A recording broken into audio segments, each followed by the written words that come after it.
Police force नहीं कहती, कोई मिलिट्री नहीं कहता, कोई सरकार तो कहेगी नहीं, कोई पार्टी विशेष नहीं कहेगा कि आप महिला के साथ जाइए और अभद्र टिप्पणी करिए या अभद्रता करिए या अश्लीलता करिए।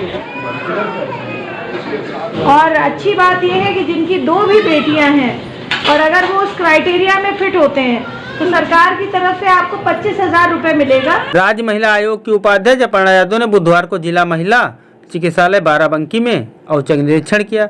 निरीक्षण के दौरान उन्होंने अस्पताल की व्यवस्थाओं का बढ़िया जायजा लिया और वहां भर्ती जच्चा बच्चा वाली महिलाओं से बातचीत भी किया। जिन महिलाओं की बेटियां जन्मी थी उनको बढ़िया कंबल दिया और सरकार की कन्या सुमंगला योजना के बारे में उनको विस्तार से वो जानकारी दी।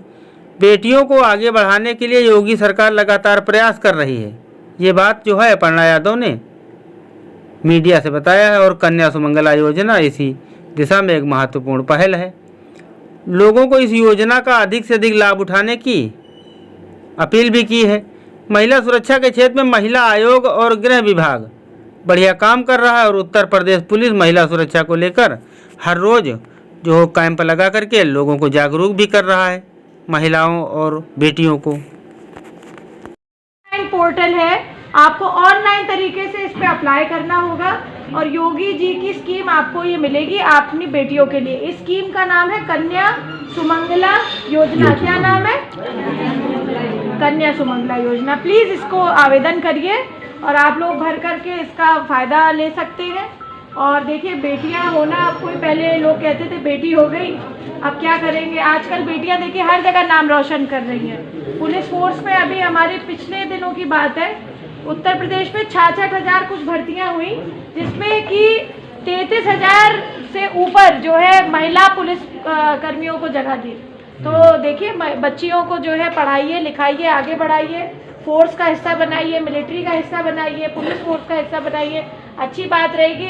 और अब तो हमारे प्रधानमंत्री जी ने भी 33% आरक्षण दे दिया है लड़कियों को। आने वाले समय में हमारे देश की महाशक्ति के रूप में हमारी कोई बेटी होगी, आज जिसने जन्म, उसमें यूपी नंबर 1 में है सेक्सुअल ऑफेंस एड्रेस करने में।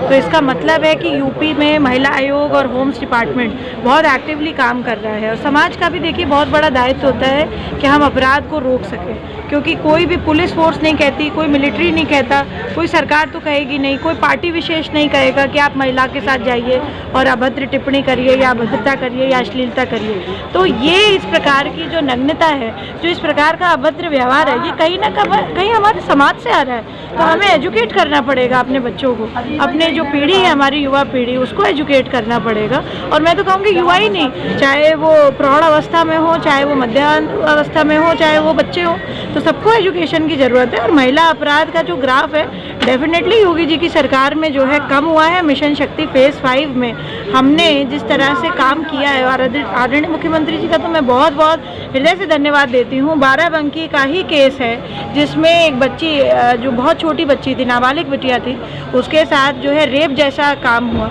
तो ये तो किसी सरकार ने कहा नहीं, पर हुआ तो उसको 1 महीने के अंदर सजा भी हुई। ये आप लोगों के सबके सामने ये प्रकरण है। का होता है, कुछ और हो जाता है, तो इस पर क्या कहेंगे? आपने जानकारी नहीं आइए, लिखित अगर मेरे पास आता है ये, तो मैं इसका संज्ञान देकर के कड़ी से कड़ी। नीतीश कुमार ने एक महिला का बुर्खा नीचे कर दिया और उसके बाद में यहाँ के जो मंत्री हैं उन्होंने भी विवादी बयान दिया। इस पर आपका क्या रिएक्शन है, क्योंकि महिला का मामला आपसे जुड़ा हुआ है? देखिए, मैं समझती हूँ कि किसी को भी, कोई मंत्री हो या ना मंत्री हो, मैं समझती हूँ किसी भी प्रकार की अमर्यादित टिप्पणी किसी भी महिला के बारे में, किसी भी धर्म, जाति या किसी भी समुदाय से बिलोंग करती हो, उसके बारे में नहीं करनी चाहिए। और अगर इस तरीके का कोई प्रकरण, हालांकि मैंने किसी प्रकार का बयान अभी सुना नहीं है, अगर ऐसा होता है तो उन्हें माफ़ी मांगनी चाहिए। इथियोपिया का सर्वोच्च सम्मान दिया गया है प्रधानमंत्री मोदी को, इथियोपिया का सर्वोच्च सम्मान दिया गया है। हमारे देश के लिए बड़ी गौरव का विषय है ये। आदरणीय प्रधानमंत्री जी को कई सारे देशों में बुला करके सार्वजनिक रूप से सर्वश्रेष्ठ नागरिक का अवार्ड दिया जाता है। और मुझे लगता है कि भारत का जो मंचन हुआ है पूरे विश्व स्तर पर, बहुत बड़ा हुआ है। और इससे हमारी जो रेपो है पूरे भारतवर्ष की, आज हम जब भी जाते हैं भारत से बाहर निकल करके, तो सच में बड़ी गर्व की अनुभूति होती है कि हमारे संस्कारों का मंचन, हमारे जो वैश्विक चिंतन है और हमारा जिस तरीके से